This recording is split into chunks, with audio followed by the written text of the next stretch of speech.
Hello, everyone. On behalf of the Women's Fund of the Community Foundation of Tompkins County, it is my honor to welcome you to this virtual edition of our annual luncheon celebration.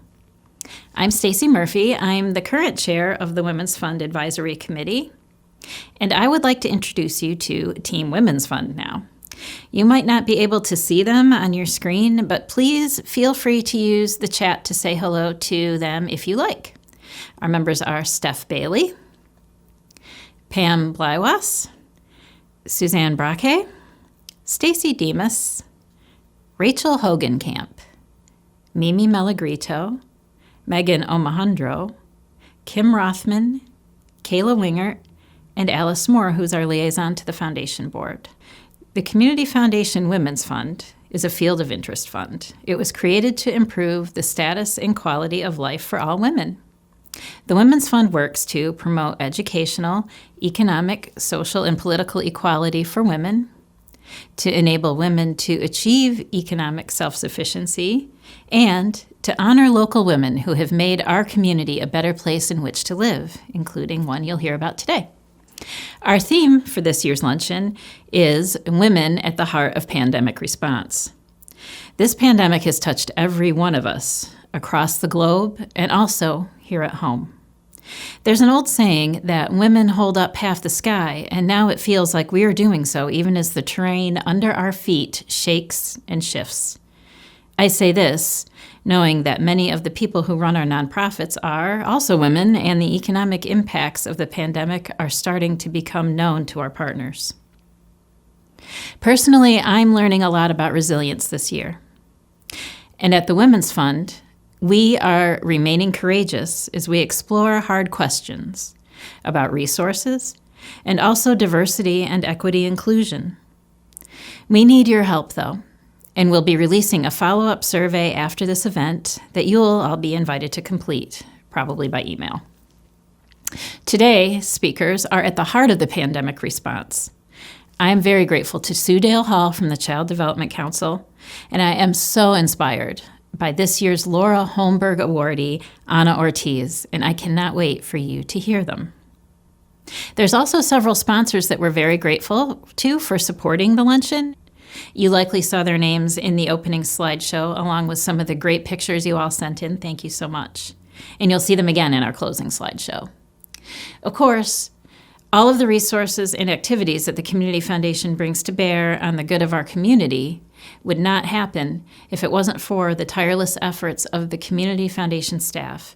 And I want to thank George, Janet, Amy, Nancy, and Jesse for all of their hard work. Thank you so much.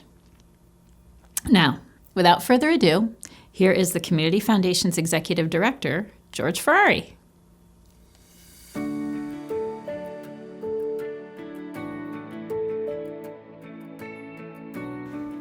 Hi, my name is George Ferrari, and I have the honor of serving as CEO of your Community Foundation. We're so excited that you're with us today for one of our very favorite events of any year. But in this extraordinary year, in our 20th anniversary of the Community Foundation, we think it's even more important for us to come together and to make connections across challenges and new opportunities to better serve our community and to address the needs of women and girls in our community. The Women's Fund has been around almost since the beginning of the Community Foundation, and we're dedicated to the philanthropy, as we define philanthropy, with 5 T's: the voluntary contribution of time, talent, treasure, testimony, your voice, your lived experience, and ties, the social connections you have with each other.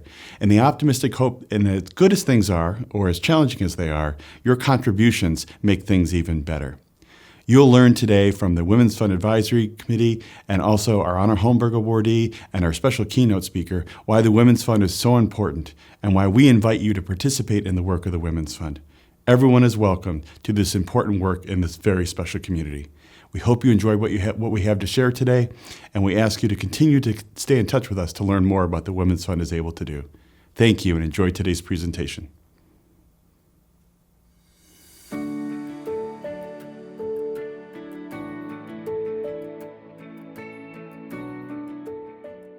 Good afternoon. Thank you all for joining us for this virtual event. I'm Janet Catraccia, and for 13 years, I've had the amazing privilege of working with so many inspired and visionary women involved with our Women's Fund at the Community Foundation, in addition to supporting our mission-driven sector here in Tompkins County. I'm glad you're here, but I'm not surprised you're here. If there's an area where I have full confidence in women to take the lead, it's in educating ourselves through building connection and community. My guess is that in addition to this gathering of predominantly women, that you're likely participating in other gatherings of women. Our book clubs, our knitting circles, our neighborhood walks, old college friends, or extended family. It is in these groups, these dynamic networks, where we discuss the needs of our households, time management, professional balancing acts, philanthropic needs, and so much more that has honed our strengths as empathetic multitaskers in increasingly complex environments. Women are currently carrying a disproportionate burden, and women of color even more so. During this pandemic, our networks of women are more important than ever. It's where we collaborate, navigate, and problem solve the biggest challenges facing us. The health and safety of our parents, the stability of our household incomes, the strategizing of assuring food security for our households and those of our neighbors, and perhaps first and foremost, the social and emotional health of our children. The pandemic has put worries around our children front and center. We learned over and over in all those parenting books that structure and routine is at the heart of building the foundation for healthy child development. So what do we do when the structure and routine of our child care is disrupted beyond our control? What is happening to our child care services, and how will it affect our households, our jobs, our daily lives? And what actions can we take to create stability for our children, for women, for our professional futures, both individually and in those small groups of massive power that we engage in? Like you, the Community Foundation's Women's Fund is wrestling with these questions and is excited to share the seasoned leadership of our keynote speaker today.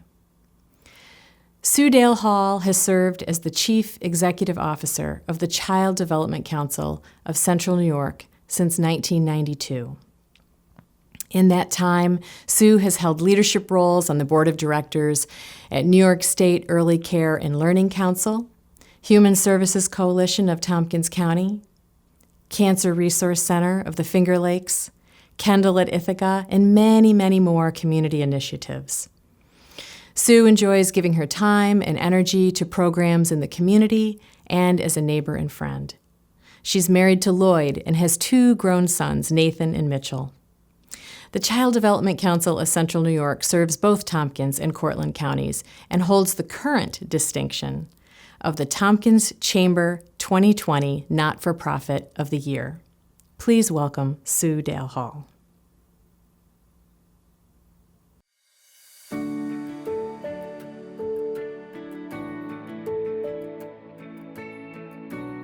Good afternoon, everyone. Thank you, Janet. I'm so happy to have been invited here to talk about childcare amidst the pandemic and what it means for us not only today, but into the future. I'd like to first give you a quick snapshot of what childcare looks like in Tompkins County and across the United States. Childcare is made up of a diverse group of small businesses, sometimes it's large, small, medium businesses, home-based childcare centers, and after-school programs. It's a highly regulated field with little opportunity for adjustment or flexibility. 94% of the workforce are women, and most of them are young women. And they're paid, for the most part, just above the minimum wage, although there are exceptions to that rule. That rate will be $12.50 at the end of the year. Across the nation, Black and brown women comprise 40% of the childcare workforce, and they are paid even less than their white counterparts. And it just goes to show you how much work we have to do to address the structural racism and on all fronts in childcare. Parents pay between $10,000 and $15,000 a year on childcare. That's for full-time care for one child. The paradox of childcare is that it costs too much for most parents. Not just some parents, most parents. But it's not enough money. Unlike other sort of expensive services, it's not enough to help pay respectable wages or to meet the enrollment changes that we're experiencing right now through the pandemic. In childcare, every slot must be filled to consistently cover the fixed expenses of staffing and building under the childcare regulations.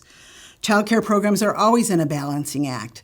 If we charge parents more, we're going to lose families who are able to use our services. If we charge them less than the cost of care, we're at risk of folding altogether. You've probably heard more about the childcare in the last 6 months, as this pandemic has really laid bare the basic concerns we have for childcare: cost, availability, and quality education for young children. It should come as no surprise that parents can't work unless childcare works. Before the pandemic, Tompkins County experienced a pretty significant workforce shortage. And we faced a childcare shortage too, where only 1 in 3 children were able to access childcare. And when parents were sent home to work remotely, they took their children with them. And we lost more than half of our preschool programs due to low enrollment, and all of our school-age programs were shuttered. Keeping the child care doors open throughout the pandemic was essential for our frontline workers, and as people began to return to work because of New York Forward and our slower reopening. And enrollment in child care means a drop in income too. As the enrollment goes down, the revenue goes down, and just as an example, child care programs lost $2.75 million in child care payroll in the first 6 weeks of the pandemic. This industry, this field of service, just cannot handle those kinds of losses because childcare operates on a very thin margin and with no reserves or little reserves.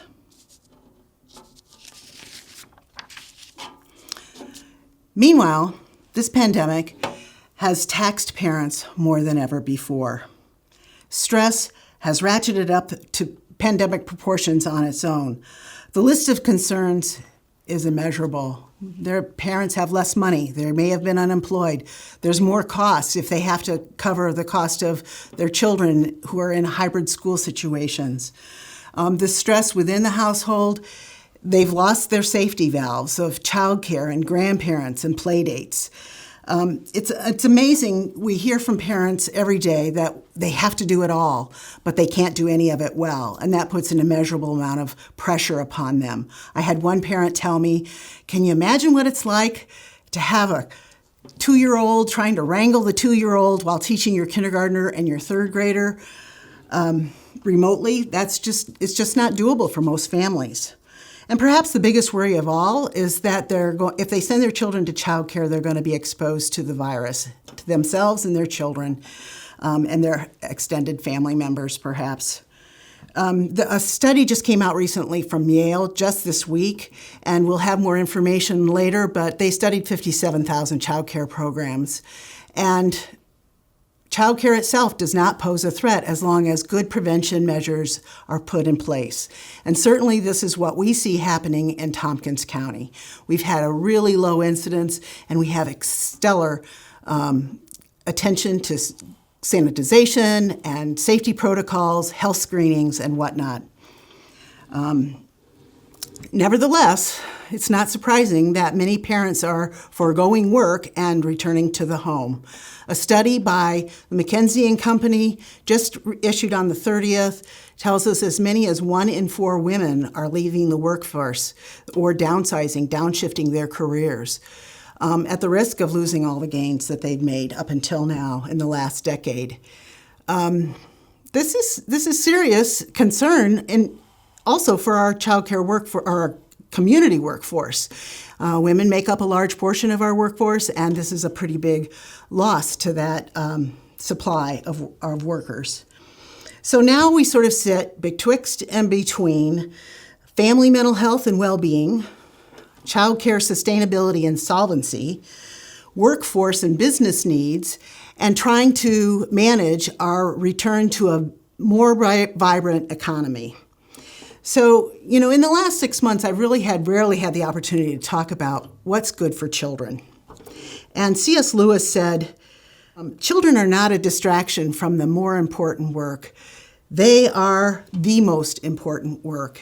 And we know that their growth and development happens exponentially, particularly in those first 5 years, that their bodies and their brains and their social and emotional, their relationships are all building at such an enormous rate in that first 5 years, and it builds an architecture that feeds them long into the future. And we as a society benefit from having happy, healthy children who become happy and productive adults. So, as we pull together and return and restore our child care to pre-pandemic levels, we have to remember that we're really still 2 out of 3 children don't have access. We have to start looking at systems that include children instead of exclude children from child care. We have to take away things like subsidy restrictions. And in fact, only 1 in 6 eligible children get child care subsidies. But it also creates deep holes in the child care center budgets because the child care subsidies that support low-income children do not pay the cost of care to our child care centers. We have to look at sliding fee scales, which at one time was really held up as a great way for families to help other families. But we're then relying on individual child care centers to balance the number of low-income families with the number of high-income families. And anytime there's a disruption in the balance of that enrollment, it creates another financing challenge. But we also have to look at new ways to support and create new revenue for childcare. And that means incentivizing employers to help. We can't do it alone, and it really means a serious shift towards universality of government support. This pandemic has really laid bare the need to resolve these fundamental issues. I don't want to leave you today without letting you know what I think you might be able to do, and certainly philanthropic support for childcare has been the shining star in this pandemic for childcare. Thank you for that. It has kept childcare working, and it's prevented permanent closures. And we've been able to plug a lot of holes. It will also contribute to our long-term health in childcare. So, to the best of your ability, we really appreciate all the many gifts that you provide for early care and learning. Secondly, I just want you to talk to your employers, or if you are an employer, to consider what can happen. Parents can't be present every day at work unless they have good quality childcare. And there was a time when childcare was held in close quarters, behind closed doors, for most women. They were concerned that they would be discriminated against if they had children or had needs that created problems in the workplace. We have to change that narrative now and urge our employers to help in any way that they can and tell them how important it is to us. And finally, we want to encourage you to vote with kids in mind. We want you to talk to your lawmakers. We want you to explain to them how important childcare is to you. You know, through the pandemic, we've really seen both sides of the aisle rise up and say childcare is essential, but they're really not going to make any kind of true substantial investment unless they know that you want it and you need it, your constituents. So we're really asking you to vote with kids in mind, and we're asking you to talk to your lawmakers about that. When I started my career in the 70s, dating myself a little bit, Phyllis Schlafly, who was taking on the ERA, also took on childcare. She thought that meant that government was going to take responsibility for raising our children, and she started a letter campaign that basically extinguished a widely accepted national agenda for universal childcare. Well, that was 50 years ago, so we have to change that narrative from it's not just a parent's responsibility, it's everyone's responsibility, and we will all benefit if we take that on. We have to bring childcare needs out from behind closed doors, and we need everyone on board with that. We need you, your employers, your neighbors. We need to come together and address this as a community concern. If anything, this pandemic has taught us that when we do come together, good things can happen, and we can really mobilize and support our community. And this is what we need to do for childcare, not only for today to get through the pandemic, but for the future as well. Thank you.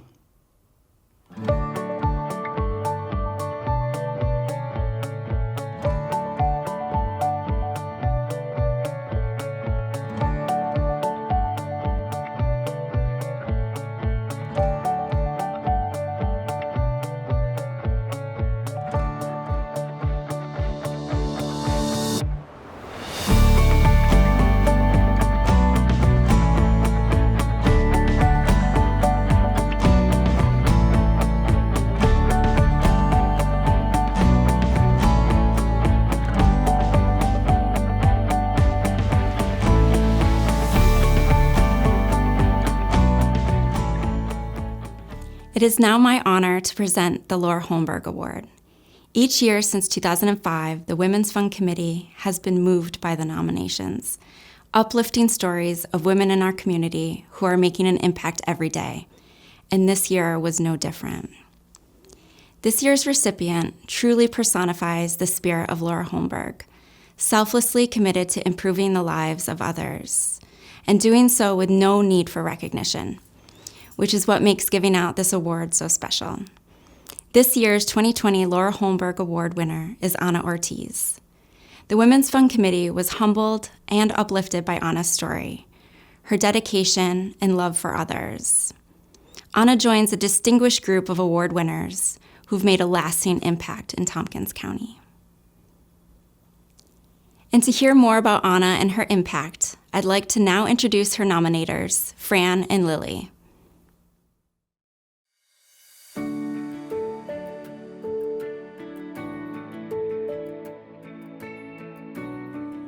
I've known Anna for over 10 years. I met her in the human service world. Since the time I met her, I've always been impressed by her passion, her love and care for her family and her community. She's always been an inspiration to me, but that's certainly grown over the years.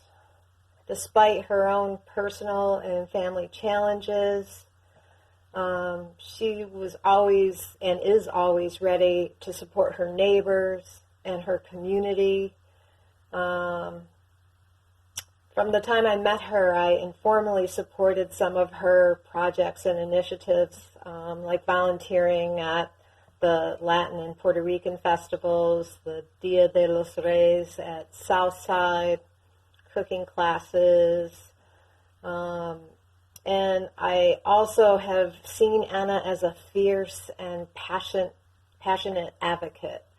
I used to direct the 211 call center, and she would come in and she would be asking for help, not for herself, but for people that were visiting her and asking her for help. And she was always trying to get resources for them or information, and she was always a very strong and clear and powerful force. I've observed Anna's growth over the years, especially in her leadership. I am so impressed by the way she effectively leads and supports and connects with people.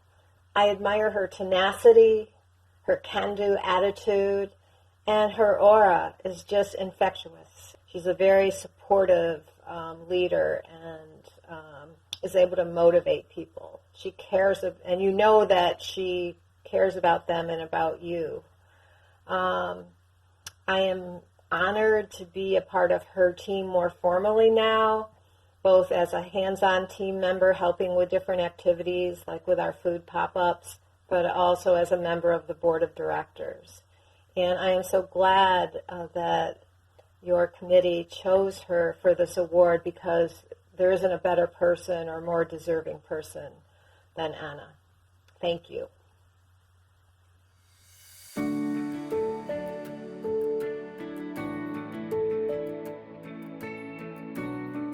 I started working with Anna this summer doing free food distribution. And the sense I have about Anna is that she's the kind of person you call up in the middle of the night because you have a problem and you know she's been through it and she wants to help. And for that reason, she's always busy. She's always on her phone and people are always calling her up. When I joined her team, she was incredibly welcoming and incredibly appreciative of everything that any of us could do. This summer, we ran the free food distribution weekly and served a lot of people in this community. And what I've seen of what Anna has done is just a tiny bit of what she's been doing for so many years in our community, starting working with just helping out her neighbors and moving on to helping out so many more people. She is able to bring so many people together and use all their different skills to create something bigger.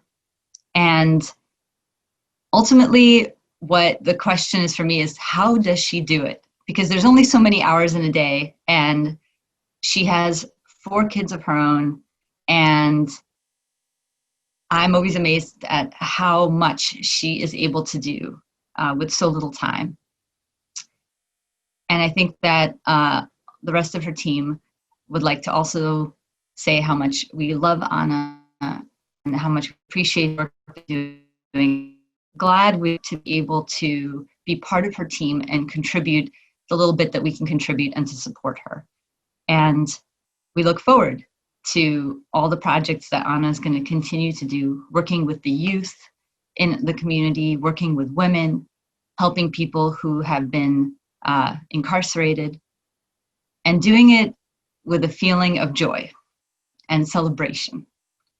And for that, I'm very grateful. So thank you, Anna, and thank you everybody for nominating her. It's a wonderful time for Anna and for No Más Lágrimas. Thank you very much.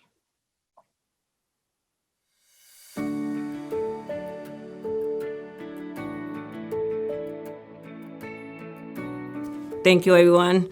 You know, when I get this award, when Rachel called me, and I was in shock, but I'm very honored to receive this recognition. You know, I always get emotional, but I wanted to say thank you to Peter Myers and Wayne Goodman, Nisha Bagler. But you see, I'm gonna cry, but it's okay. Sorry. But not sorry, because I feel like these years, especially this year, before the pandemic and after pandemic, I think I work so hard to kind of like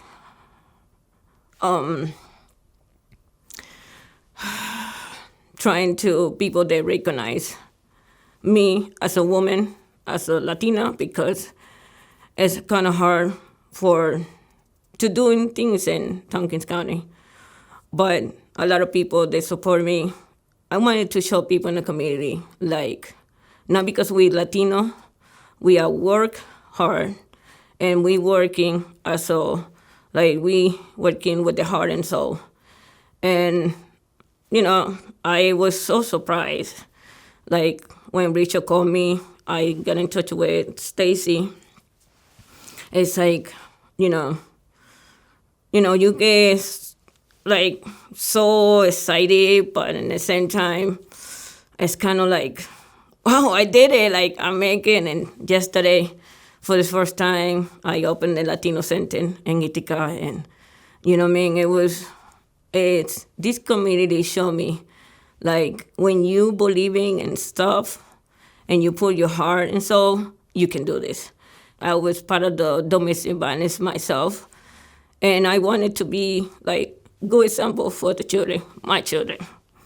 So if I can make a difference for my youth and the kids up there in the community, you know, that's my payoff. So I think most of the reason that I always do is, you know, I believe like the kids need to see us as a future. I'm the first Latina in Tompkins County to receive this award, and I'm so honored. And then it's not my award. Like I told you guys, it's us award. And this one is just the beginning. We're going to get some, from here to Hollywood, like I always say, when I started. And then, I'm so happy to be here and represent more about the Latinos. So thank you, everyone. Thank you to Women Foundation, Community Foundation, and thank you, everyone that support me from day one, 15 years of hard work. And Fran, thank you. Lily, God, girls, that's why I'm so reason that I choose you guys to be part of my team. So honored. So, and then I thank you, everyone, to be with me. And, thank to my community, because without you, I cannot make it through. I love you guys. Los quiero.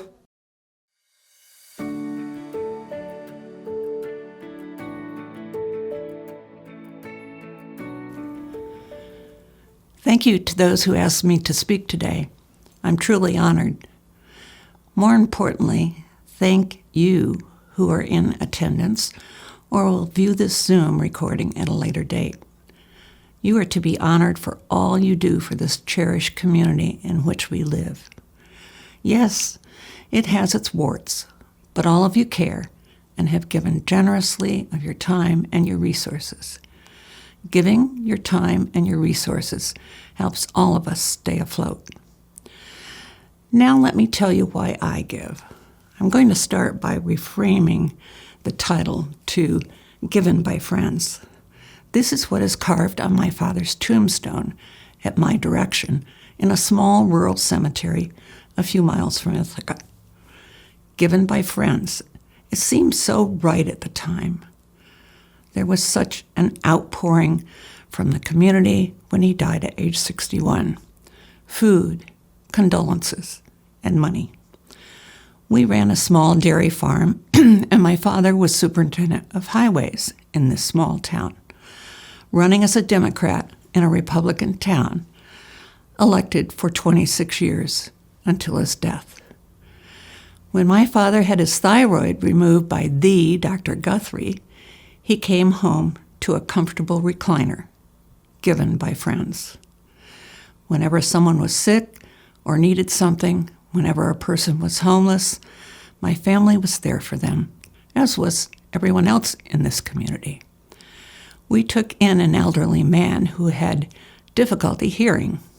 He had lived for several years in what would now be called, respectably, a tiny house, less than 500 square feet, with a wood stove for heat and for cooking. When he could no longer manage this situation and becoming less well with no medical care, we brought him into our house. He was, as we said in those days, hard of hearing. We were fortunate to have a television, which was turned on early in the morning and turned off when the test pattern appeared around 11 o'clock at night. Hugh watched intently as the commercials played, but talked loudly and on when the program was playing. Perhaps this helped teach me tolerance, though I have a long way to go. Over the past few years, I have wanted to replace that tombstone I mentioned earlier. What? Were we poor? Why does it say given by friends? I kept repeating to myself. We were never hungry. We had beef and pork and chickens, and we canned food from the garden. We went shopping every fall for school clothes, 1 pair of shoes, and 2 to 3 outfits. We weren't rich, but we could have afforded a tombstone that didn't say, given by friends. And now, these many years later, I accept a tombstone and the words given by friends. These words reflected that a community cared. I guess I wanted the small world we lived in to know that their caring and giving mattered. I grew up in a community where everyone took care of each other. We were there when someone needed something, and now, more than ever, when people are hungry and some homeless, when we are dealing with a pandemic like none of us have ever seen, and hope never to see again, when children in rural communities may not have the same opportunity as others to do online learning, when there is so much to be done on so many fronts. My heart hurts. I care. And this is why I give. Thank you.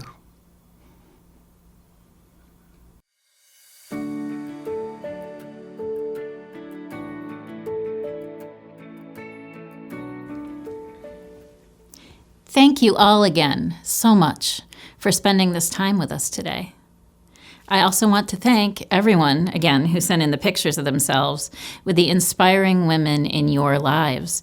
It was really, really heartwarming, and I hope helped to remind each of us that we are all right here, even when we can't be here. We're going to show it again on the way out, but I want to leave you with two things. First, please vote and do your best to get others to vote. The children Sue spoke about today can't. And really, that's just one reason. The second thing I want to share with you is a poem my friend Ian Shapiro wrote. Many of you know Ian, probably. He's an Ithacan. He's the founder of Tatum Engineering, and turns out he writes very moving poems. It's very fitting for today, offering a way to look to our future with hope. It's called My Plan for the Future. I'm making a plan for the future. Here it is. Here is my plan. Here is my plan.